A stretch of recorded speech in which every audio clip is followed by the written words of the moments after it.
यह कहानी परमेश्वर के उस अद्भुत योजना की है जिसने इस दुनिया को बदल दिया। यह कहानी उस प्रेम की है जो स्वर्ग से धरती तक आया। यह कहानी है यीशु मसीह के जन्म की, जो पाप में डूबी मानव जाति को बचाने के लिए इस संसार में आए। बहुत समय पहले, जब पाप ने संसार को घेर लिया था, तब परमेश्वर ने अपने लोगों से वादा किया कि वह एक उद्धारकर्ता भेजेगा। पुराने नियम के भविष्य वक्ताओं ने इस वादे की पुष्टि की। यशायाह ने लिखा था, देखो, एक कुमारी गर्भवती होगी और पुत्र को जन्म देगी और उसका नाम इम्मानुएल रखा जाएगा। यशायाह 7:14। नाजरेत में मरियम को स्वर्गदूत का दर्शन। यह कहानी शुरू होती है नाजरेत नामक एक छोटे से गांव में। मरियम नाम की एक युवा कन्या परमेश्वर को बहुत मानती थी। वह यूसुफ नामक एक धर्मी पुरुष से विवाह के लिए मंगनी कर चुकी थी। एक दिन मरियम को स्वर्गदूत गब्रियल दिखाई दिए।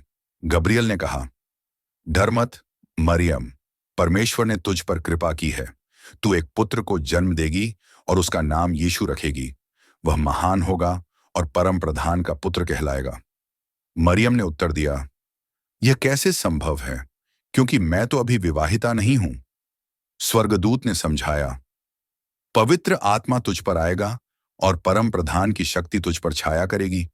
इसलिए जो बच्चा तुझसे जन्म लेगा वह पवित्र और परमेश्वर का पुत्र कहलाएगा। मरियम ने श्रद्धा से उत्तर दिया, देख, मैं प्रभु की दासी हूं। जैसा तूने कहा है वैसा ही हो। यूसुफ का स्वप्न। जब यूसुफ को पता चला कि मरियम गर्भवती है तो वह चिंतित हो गया, लेकिन वह धर्मी था और उसे अपमानित नहीं करना चाहता था। उसने चुपचाप सगाई तोड़ने का विचार किया। उसी रात स्वर्गदूत यूसुफ के स्वप्न में प्रकट हुए और कहा, यूसुफ, दाऊद की संतान मरियम को अपनी पत्नी बनाने से मत डर। जो बच्चा उसके गर्भ में है वह पवित्र आत्मा से है। वह एक पुत्र को जन्म देगी और तू उसका नाम यीशु रखना, क्योंकि वही अपने लोगों को उनके पापों से बचाएगा। यूसुफ ने स्वर्गदूत की बात मानी और मरियम को अपनी पत्नी बना लिया। बेथलेहम की यात्रा। कुछ समय बाद सम्राट ऑगस्टस ने आदेश दिया कि पूरे रोमन साम्राज्य में जनगणना हो। यूसुफ और मरियम को अपनी पैतृक नगरी बेथलेहम जाना पड़ा। मरियम उस समय गर्भवती थी और यात्रा कठिन थी। जब वे बेथलेहम पहुंचे तो सभी सराय भरे हुए थे। कहीं भी उनके ठहरने की जगह नहीं मिली। अंत में उन्हें एक अस्तबल में जगह मिली। यीशु का जन्म। इसी स्थान पर एक साधारण चरनी में संसार के उद्धारकर्ता का जन्म हुआ। मरियम ने अपने नवजात शिशु को कपड़े में लपेटा और चरनी में लिटा दिया। यह एक साधारण और विनम्र शुरुआत थी, लेकिन यह वही क्षण था जब स्वर्ग और पृथ्वी एक हो गए। चरवाहों को स्वर्गदूतों का दर्शन। उस रात बेथलेहम के पास कुछ चरवाहे अपने झुंडों की रखवाली कर रहे थे। अचानक स्वर्गदूत उनके सामने प्रकट हुए और प्रभु की महिमा ने चारों ओर प्रकाश फैला दिया। स्वर्गदूत ने कहा, डरो मत, क्योंकि मैं तुम्हें बड़े आनंद का सुसमाचार सुनाता हूं। आज दाऊद के नगर में तुम्हारे लिए एक उद्धारकर्ता जन्मा है, जो मसीह प्रभु है। यह तुम्हारे लिए संकेत होगा। तुम एक बालक को कपड़े में लिपटा और चरनी में पड़ा पाओगे।